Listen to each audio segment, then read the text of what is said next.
तो पार्ट 96 की शुरुआत में हम देखते हैं कि बाई लीडर ज़ैंग से मिलने उनके कैबिन में जाता है, जहां पर लीडर ज़ैंग बाई को उनके सेक्टर के प्रति डेडिकेटेड देखकर बाई से काफी ज्यादा इम्प्रेस होते हैं और उसे इनाम के तौर पर कुछ देने का फैसला करते हैं। तभी लीडर ज़ैंग अपने इन्वेंट्री से 3 असली सुप्रीम ग्रेड वेपन्स बाहर निकालते हैं और उन सभी वेपन्स को बाई को देने का फैसला करते हैं ताकि बाई उन सभी वेपन्स को उनकी गैर हाजिरी में यूज कर सके। और उन सभी सुप्रीम ट्रेजर की पावर एक पीक स्टेज नेसेंट सोल रिलैम के वॉरियर के बराबर होती है और लीडर ज़ैंग को पूरा यकीन होता है कि बाई उनके इस वेपन का काफी अच्छी तरीके से यूज करेगा, जिस पर बाई लीडर ज़ैंग को उसे वो वेपन देने के लिए शुक्रिया करता है और वहाँ से जाने लगता है। पर तभी लीडर ज़ैंग बाई को जाने से रोकते हैं क्योंकि लीडर ज़ैंग अपनी ट्रेनिंग पर जाने से पहले बाई को अपने मास्टर से मिलवाना चाहते थे, जहाँ पर बाई देखता है कि लीडर ज़ैंग का मास्टर वही ओल्ड मंकी होता है जिसने प्रोफाउंड स्टीम ट्रेटर के साथ हुई वॉर के दौरान सेलेस्टियल ग्रेड सुप्रीम ट्रेटर को हराने में उनकी मदद की थी। तभी बाई को ऐसा लगता है कि उसने उस ओल्ड मंकी को उस वॉर से पहले भी कहीं देखा हुआ है, जिस पर बाई इस बारे में सोचने लगता है। तभी बाई को याद आता है कि वो ओल्ड मंकी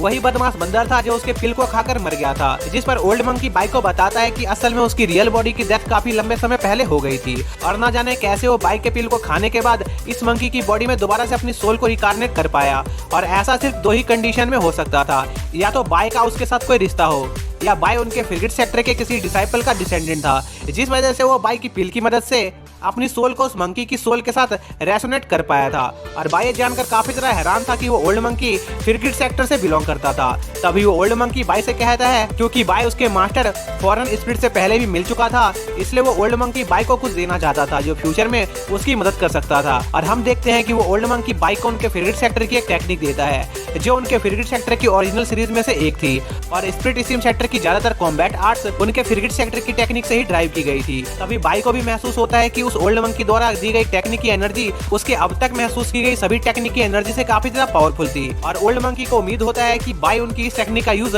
काफी अच्छी तरीके से उनके सेक्टर की प्रोटेक्शन करने में करेगा और उनके फ्रिगेट सेक्टर वाली गलतियों को फिर से नहीं दोहराएगा, जिसके बाद लीडर ज़ैंग बाई को फ्रिगेट सेक्टर के एक और फाउंडिंग मास्टर से मिलवाने का फैसला करते हैं, जिस पर बाई भी उस मास्टर से मिलने के लिए काफी ज्यादा एक्साइटेड होता है। पर बाई देखता है कि फ्रिगेट सेक्टर का वो फाउंडिंग मेंबर कोई और नहीं बल्कि टॉकिंग रैबिट होता है, जो बाई को उससे अच्छी तरह से ग्रीट न करने के लिए उसके चेहरे पर लात मारता है, जिस पर बाई को लगता है कि शायद से टॉकिंग रैबिट उससे उनके बीच हुई पिछली बातों का बदला लेना चाह रहा है। इसलिए बाई सोचता है कि उसे टॉकिंग रैबिट से अभी फालतू में पंगा नहीं लेना चाहिए। इसलिए बाई एक अच्छे बच्चे की तरह टॉकिंग रैबिट को ग्रीट करने लगता है और उनसे उनके बीच पहले जो भी हुआ था उसे भूलकर एक नई शुरुआत करने को कहता है, जिस पर टॉकिंग रैबिट बाई की बात मान जाता है और उसे कहता है कि वो इतना भी बुरा नहीं है कि वो बाई पर इतनी छोटी मोटी बातों के लिए गुस्सा हो जाए, जिस पर बाई टॉकिंग रैबिट के बड़प्पन की तारीफ करने लगता है। पर तभी टॉकिंग रैबिट बाई से कहता है क्योंकि उसे बाई की इतनी ज्यादा फिक्र है, इसलिए टॉकिंग रैबिट ये देखना चाहता था कि क्या बाई के वो नेसेंट सोल स्टेज वेपन उसकी प्रोटेक्शन कर सकते हैं या नहीं, जिस पर बाई समझ जाता है कि टॉकिंग रैबिट ने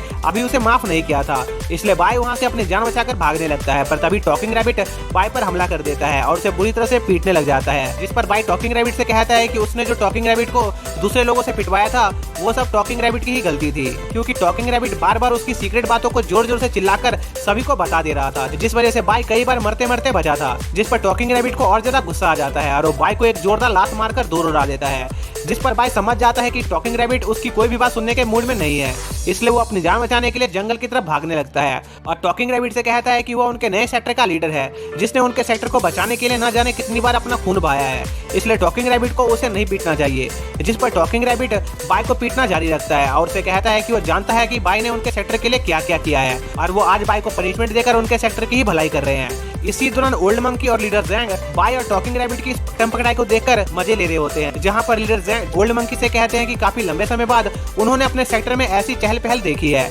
जो देखकर उन्हें काफी अच्छा लग रहा है। इसी बीच बाई टॉकिंग रैबिट से अपनी जान की भीख मांग रहा होता है और टॉकिंग रैबिट से कहता है कि अगर उसने बाई को और पीटा तो वो पक्का मारा जाएगा। पर टॉकिंग रैबिट बाई से कहता है कि वो बाई को पीटकर उसकी बॉडी मजबूत कर रहा है ताकि बाई नेसेंट सोल स्टेज रिलैम के वॉरियर के अटैक को सह सके। तभी बाई टॉकिंग रैबिट से कुछ ऐसा कहता है जिससे उसकी बॉडी कुछ समय के लिए फ्रीज हो जाती है और बाई ये मौका देकर वहां से भागने लगता है, पर टॉकिंग रैबिट वापस से होश में आकर बाई का पीछा करना जारी रखता है, जिसके बाद हम टियान को देखते हैं जो दूर से ये सब देख रहा होता है और सोचता है कि रिवर डिफाइनिंग सेक्टर में मौजूद कल्टीवेटर्स की जिंदगी कितनी खुशहाल और अच्छी है। तभी वहाँ पर टियान का एक इन्फॉर्मर आ जाता है जो टियान को बताता है कि मिड ईस्ट में मौजूद तीनों सेक्टर स्टार डोमेन, डाउ डोमेन और पिनिकल डोमेन के लीडर ने मिलकर ये फैसला किया था कि वो लोग लेगेसी सीक्रेट लैम्प के गेट्स को इस बार टाइम से पहले खोलेंगे, इसलिए वो लोग ये जानना चाहते थे कि आखिर स्काई रिवर डोमेन का इसके ऊपर क्या कहना है, जिस पर टियान उस इन्फॉर्मर को तीनों डोमेन के लीडर से ये कहने को कहता है कि उसे उनके इस प्लान से कोई दिक्कत नहीं है। इसी दौरान हम बाई को देखते हैं, जो सभी लीडर के जाने के बाद अपनी ट्रेनिंग स्टार्ट कर देता है।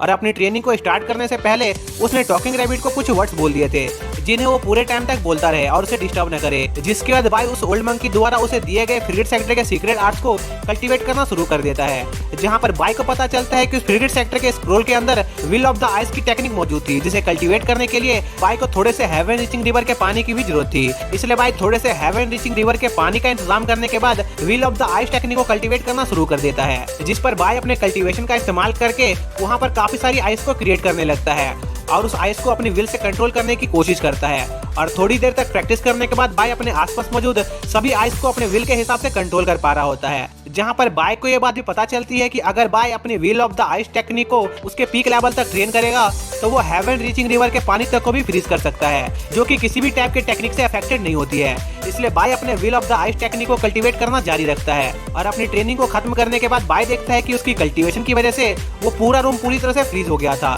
जो देखकर बाई को एक आइडिया आता है और वो सोचता है कि अगर वो विल ऑफ द आइस की टेक्निक के साथ एक पावरफुल एक्सप्लोसिव टेक्निक को भी कल्टीवेट करे तो वो इन दोनों टेक्निक को एक साथ यूज करके काफी पावरफुल अटैक क्रिएट कर सकता था। इसलिए बाई किसी पावरफुल एक्सप्लोसिव टेक्निक के बारे में सोचने लगता है। तभी बाई को याद आता है कि उसकी अनडाइंग टेंडन की टेक्निक मसल के बीच कंप्रेस्ड एनर्जी को रिलीज करने का काम करती थी, जिससे काफी ज्यादा एक्सप्लोसिव एनर्जी प्रोड्यूस होती थी। इसलिए अगर बाई अपने अनडाइंग टेंडन की टेक्निक को विल ऑफ द आइस के साथ कल्टीवेट करेगा तो वो अपने इन दोनों अटैक्स को कंबाइन करके काफी ज्यादा पावरफुल अटैक क्रिएट कर सकता है, जिस पर बाई यही करने का फैसला करता है। तभी बाई को ऐसा एहसास होता है कि कोई उसकी बातें छिपकर सुन रहा है और बाई का शक बिल्कुल सही होता है, क्योंकि एक शख्स उसके घर के बाहर मौजूद था जो उसकी बातें सुन रहा। ज़ैंग और बाई रिवर डिफाइनिंग सेक्टर के एस्टैब्लिशमेंट के बाद अपनी अपनी ट्रेनिंग करने का फैसला करते हैं, ताकि वो लोग किसी भी आने वाली वॉर के लिए तैयार रह सके, क्योंकि दूसरे सेक्टर के लीडर सेलेस्टियल रैम पर मौजूद थे, जिनसे निपटना काफी ज्यादा मुश्किल हो सकता था। इसलिए सभी सेक्टर के लीडर अपनी ट्रेनिंग करने निकल जाते हैं और बाई को उनके सेक्टर के प्रोटेक्शन के लिए कुछ पावरफुल वेपन्स और फ्रिगेट सेक्टर के एक सीक्रेट आर्ट को देकर जाते हैं। इसी दौरान हम ये भी देखते हैं कि टीएन स्टार डाउ और पिनिकल डोमेन के साथ मिलकर कुछ प्लान बना रहा होता है, जिसके बाद हम बाई को देखते हैं जो अपने विल ऑफ द आइस की टेक्निक को मास्टर कर रहा था। तभी बाई को ऐसा लगता है कि कोई उस पर जासूसी कर रहा है और बाई का शक बिल्कुल सही होता है। अब आगे तो इस पार्ट की शुरुआत में हम देखते हैं कि बाई को ऐसा लग रहा था कि कोई उसकी जासूसी कर रहा है, इसलिए बाई अपने घर का दरवाजा खोलता है, जहां पर बाई को डिवाइनर दिखाई देता है, जो वहां पर बाई को ट्रेनिंग करते हुए देखने आया था। लेकिन वो बाई की will of the ice technique की वजह से जम गया था, इसलिए बाई डिवाइनर को थोड़ा सबक सिखाने के लिए उसे कुछ देर ऐसे ही छोड़ देता है और ये सोचने लगता है कि आखिर डिवाइनर हर बार उसके घरों के पीछे क्यों पड़ा रहता है। जिस पर डिवाइनर बाई को बताता है कि बाई के घर की लोकेशन हर बार एक परफेक्ट लोकेशन पर मौजूद होती है, जो चारों तरफ से हवा से प्रोटेक्टेड थी और वहाँ की जमीन में भी काफी ज्यादा स्पिरिचुअल एनर्जी भी मौजूद थी, जो उसकी कल्टीवेशन में हेल्प कर सकती थी। और साथ ही बाई का घर काफी ज्यादा ऊंची जगह पर भी मौजूद था, जो कि काफी खूबसूरत लग रहा था। और डिवाइनर को उसके घर के पीछे इतना ज्यादा उतावला होते देख बाई को डिवाइनर पर थोड़ा गुस्सा आने लगता है, जिस पर डिवाइनर बाई से कहता है कि उसे बाई का पूरा घर नहीं चाहिए, बल्कि डिवाइनर बस बाई के घर में एक छोटा सा कोना चाहता है, जहाँ पर डिवाइनर आधी मेहनत के साथ 2 गुना रिजल्ट पा सके और जल्द से जल्द अपने कल्टीवेशन लेवल को बढ़ा पाए। और तोहफे के तौर पर डिवाइनर बाई को एक गिफ्ट भी देता है, पर बाई इस बात को पॉइंट आउट करता है कि डिवाइनर उसे बेवकूफ बनाने की कोशिश कर रहा है, क्योंकि डिवाइनर का डिवाइस काम नहीं कर रहा था, जिस पर डिवाइनर उस डिवाइस पर काफी मशक्कत करता है, जिससे वो डिवाइस एक बार फिर से एक्टिवेट हो जाता है। लेकिन वो डिवाइस काफी ज्यादा अजीब बिहेव कर रहा था, जिसे देखकर डिवाइनर बाई को बताता है कि इस डिवाइस के इस तरह बिहेव करने का ये मतलब था कि कोई काफी ज्यादा खतरनाक चीज तेजी से उनकी तरफ बढ़ रही है। इसी बीच हमें काफी बड़े से क्रिएचर को रिवर डिफाइनिंग सेक्टर में घुसते हुए देखते हैं, जिस पर रिवर डिफाइनिंग सेक्टर के सभी लोग उस क्रिएचर को रोकने की कोशिश करते हैं और उन्हें ऐसा लगता है कि इस क्रिएचर के अटैक के पीछे शायद से दूसरे मिडिल ईस्टर्न सेक्टर का हाथ था, क्योंकि वो लोग उन्हें पसंद नहीं करते थे और उन्हें मिटा देना चाहते थे, जो देखकर रिवर डिफाइनिंग सेक्टर के सभी लीडर तुरंत वहां पर आ जाते हैं, जो अपने डिसाइपल्स को शांत रहने को कहते हैं, क्योंकि भले ही उनका सेक्टर काफी ज्यादा नया था, इसलिए उन्हें नहीं लग रहा था कि कोई सेक्टर उन पर इतनी जल्दी हमला करने का फैसला करेगा। इसलिए पहले लीडर ज़ैंग उनके हमलावरों का असली मकसद पता लगाना चाहते थे। तभी वहां पर पिनिकल रिवर कोड का फाउंडेशन एस्टैब्लिशमेंट एलम पर मौजूद डिसाइपल दियोंग और स्टार रिवर कोड का गोल्डन कोर कल्टीवेटर चेनयू वहां पर आ जाते हैं, जो देखकर रिवर डिफाइनिंग सेक्टर के डिसाइपल काफी ज्यादा घबरा जाते हैं, क्योंकि उन्हें उनके इरादे ठीक नहीं लग रहे थे। तभी वहां पर पिनिकल डाउ और स्टार रिवर कोड के 3 एल्डर भी आ जाते हैं, जो कि late stage nascent soul stage एलम पर मौजूद थे, जो देखकर रिवर डिफाइनिंग सेक्टर के लीडर तीनों डोमेन के एल्डर से पूछते हैं कि वो अपनी इतनी बड़ी फोर्स के साथ क्या उन पर हमला करने आए हैं। जिस पर पिनिकल रिवर कोड के एल्डर लीडर सॉन्ग से कहते हैं कि अगर उनके सेक्टर ने सच्ची में रिवर डिफाइनिंग सेक्टर पर हमला करने का सोचा होता तो रिवर डिफाइनिंग सेक्टर को कुछ करने का मौका भी नहीं मिलता, और वो लोग आज रिवर डिफाइनिंग सेक्टर से पहली बार मिलने आने वाले थे, इसलिए वो अपनी एंट्री को थोड़ा ग्रैंड बनाना चाहते थे। इसलिए वो लोग अपने साथ अपनी छोटी सी फौज लेकर आए थे, जिस पर लीडर सॉन्ग उन एल्डर से उनके वहां पर आने का कारण पूछते हैं, पर वो एल्डर लीडर सॉन्ग और जैंग की बातों को इग्नोर मारकर उनके रिवर डिफाइनिंग सेक्टर के अंदर एंटर कर जाते हैं, क्योंकि वो सभी एल्डर रिवर डिफाइनिंग सेक्टर के लीडर से ये सब बातें अकेले में करना चाहते थे। जिसके बाद सभी लीडर उन एल्डर के साथ मीटिंग करना स्टार्ट कर देते हैं,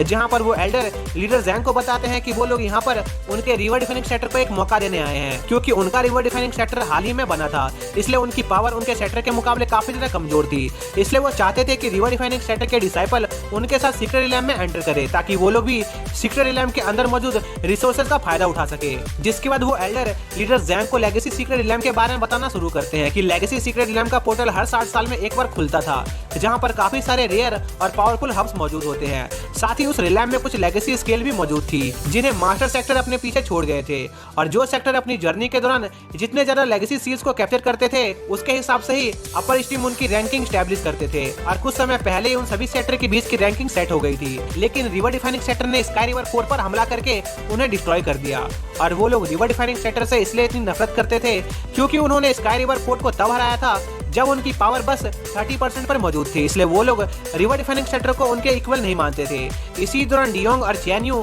रिवर डिफाइनिंग सेक्टर के गार्ड्स पर हमला कर देते हैं और उनसे कहते हैं कि वो लोग उनके एल्डर के प्रोटेक्शन करने के लायक नहीं है, क्योंकि वो काफी ज्यादा कमजोर है। और डियोंग रिवर डिफाइनिंग सेक्टर के सभी डिसाइपल्स को टोंट मारते हुए कहता है कि अगर इस बात से किसी को दिक्कत है तो वो उसे रोककर दिखाए, जो सुनकर सॉन्ग को काफी ज्यादा गुस्सा आ जाता है और वो डियोंग का मुंह तोड़ने का फैसला करता है। पर सॉन्ग की साथी सॉन्ग को ऐसा करने से मना करती है, क्योंकि वो जानती थी कि यह डियोंग की एक चाल है और वो उन्हें गुस्सा दिला रहा है ताकि वो उनके लाइट डिसाइपल्स पर हमला कर सके। इसी दौरान डियोंग रिवर डिफाइनिंग सेक्टर की बेइज्जती मारना जारी रखता है, जो चीज सॉन्ग से सही नहीं जाती है, और वो डियोंग पर हमला कर देता है, जहां पर वो दोनों एक दूसरे को बराबरी की टक्कर दे रहे होते हैं और उनकी लड़ाई जंगल तक पहुंच जाती है, जहां पर डियोंग सॉन्ग पर अपना एक अटैक लैंड करने में कामयाब रहता है और उसे कमजोर कहकर चिढ़ाना शुरू कर देता है। पर सॉन्ग को भी हराकर डियोंग का मन नहीं भरा था, इसलिए वो मानी को चैलेंज करता है, जिस पर मानी उससे लड़ने आगे आने लगती है। इसी दौरान हम मीटिंग का सीन देखते हैं, जहां पर एल्डर लीडर जैंग और सॉन्ग से कहते हैं कि उनके सेक्टर के पास कोई भी लेसर रिलैम पर मौजूद कल्टीवेटर नहीं है, और उनके मिड स्ट्रीम का ये रूल था कि जो जितना ज्यादा पावरफुल होगा उन्हें उतने ज्यादा रिसोर्सेस मिलेंगे। इसलिए वो चाहते थे कि रिवर डिफाइनिंग सेक्टर उनके एक ट्रायल से गुजरे, पर लीडर जैंग इसके लिए तैयार नहीं होते हैं, जिस पर वो एल्डर लीडर जैंग को फोर्स करने लगते हैं और कहते हैं कि उनके पास उनके ऑर्डर को फॉलो करने के अलावा और कोई चारा नहीं है, क्योंकि वो लोग काफी ज्यादा कमजोर हैं। इसी बीच डियोंग मानी पर हमला कर देता है, पर तभी बाई वहां पर तेजी से आकर डियोंग को पीछे उड़ा देता है, जिसके साथ ये पार्ट यहीं पर खत्म हो जाता है।